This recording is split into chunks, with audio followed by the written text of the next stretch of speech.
नमस्कार।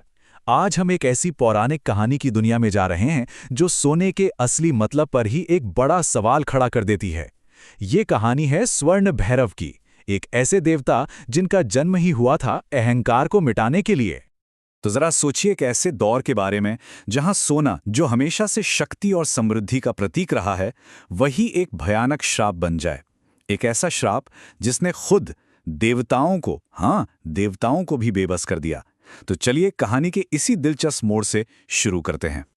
कहानी का पहला पड़ाव हमें ले जाता है असुरों के पास और उनके सोने के लिए पागलपन तक। और यहीं से उस मुसीबत की शुरुआत होती है जिसने पूरे ब्रह्मांड को सचमुच हिला कर रख दिया था।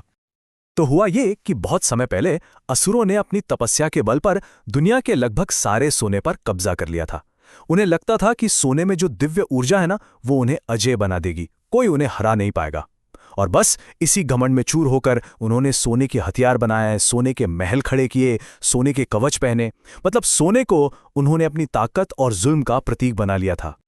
अब जब देवताओं ने इस अन्याय को रोकने की कोशिश की तो एक बहुत ही अजीब और डरावनी बात हुई। जैसे ही वो असुरों के उस दूषित सोने को छूते, उनकी सारी की सारी दिव्य शक्ति गायब हो जाती। ये एक ऐसी गुत्थी थी जिसका उनके पास कोई जवाब ही नहीं था। जब सारे दरवाजे बंद हो गए और देवता पूरी तरह निराश हो गए, तो वो सब पहुंचे महादेव की शरण में। और यहीं कैलाश पर कहानी का सबसे बड़ा राज खुलता है। महादेव बस रहस्यमयी तरीके से मुस्कुराए और उन्होंने एक बहुत गहरी सच्चाई बताई। उन्होंने कहा, तेज का स्वामी सोना नहीं, उसका रक्षक है भैरव। इसका मतलब सीधा था, असली शक्ति सोने के ढेर में नहीं है, बल्कि उस दिव्य शक्ति में है जो उसे कंट्रोल करती है। और इसी गहरे रहस्य के साथ जन्म होता है इस ब्रह्मांडीय संकट के समाधान का और हमारी कहानी के नायक का, स्वर्ण भैरव। भैरव ने अपनी असीम दिव्य शक्ति को बुलाया और महादेव की जटाओं में जो एक स्वर्ण अग्नि छिपी थी, उसे एक रूप दिया और उसी दिव्य अग्नि से एक अद्भुत, तेजस्वी और शक्तिशाली स्वरूप बाहर आया। जरा कल्पना करके देखिए उस भव्य रूप की। उनका पूरा शरीर पिघले हुए सोने की तरह चमक रहा था। आंखें सूरज की तरह रोशन थी और बाल ऐसे लग रहे थे मानो सोने के कण बरस रहे हों।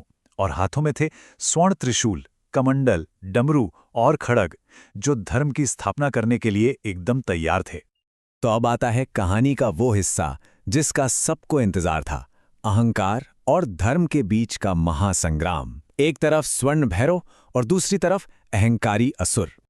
जैसे ही स्वर्ण भैरव ने असुरों के साम्राज्य की तरफ अपना कदम बढ़ाया, एक चमत्कार हुआ, एक अविश्वसनीय चमत्कार। असुरों के जमा किए हुए सोने की जो दूषित शक्ति थी, वो अपने आप खत्म होने लगी।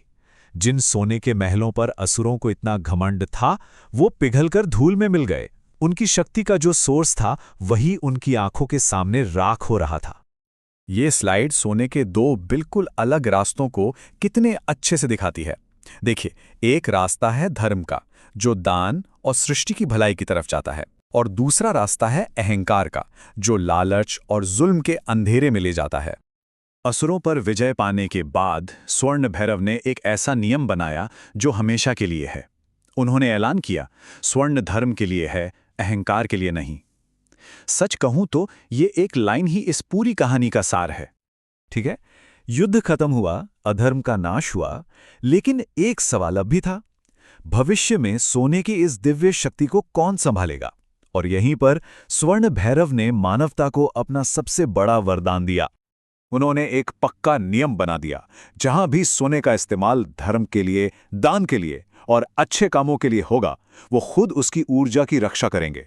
लेकिन जहां भी ये लालच, जुल्म और घमंड की वजह बनेगा, उनका तेज उसे खत्म कर देगा। तो ये एक वादा भी था और एक चेतावनी भी।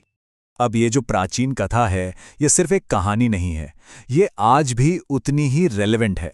चलिए देखते हैं कि आज के दौर में इस मान्यता का क्या महत्व है। देखिए, माना जाता है कि स्वर्ण भैरव की ऊर्जा हमारे कर्मों और हमारे इरादों के हिसाब से ही काम करती है। चाहे कोई अच्छे काम के लिए सोना दान करे, या किसी को अपना जीवन बनाने के लिए सोने की जरूरत हो, या फिर कोई लालच में आके उसका गलत इस्तेमाल करे, नतीजा हमेशा कर्म और नियत पर ही डिपेंड करता है। यही नहीं, धार्मिक मान्यताओं के हिसाब से स्वर्ण भैरव की पूजा करने से भक्तों को फाइनेंशियल स्टेबिलिटी मिलती है, व्यापार में अच्छे मौके मिलते हैं और साथ ही ये नेगेटिव एनर्जी से भी बचाती है। ये मान्यता धन को कर्म और आध्यात्म से जोड़ती है। तो आखिर में ये कहानी हमें एक बहुत गहरे सवाल पर सोचने के लिए छोड़ जाती है। क्या सोना सिर्फ एक संपत्ति है या फिर ये एक नैतिक जिम्मेदारी भी है? शायद इसका जवाब हम सबके अपने कामों और इरादों में ही छिपा है।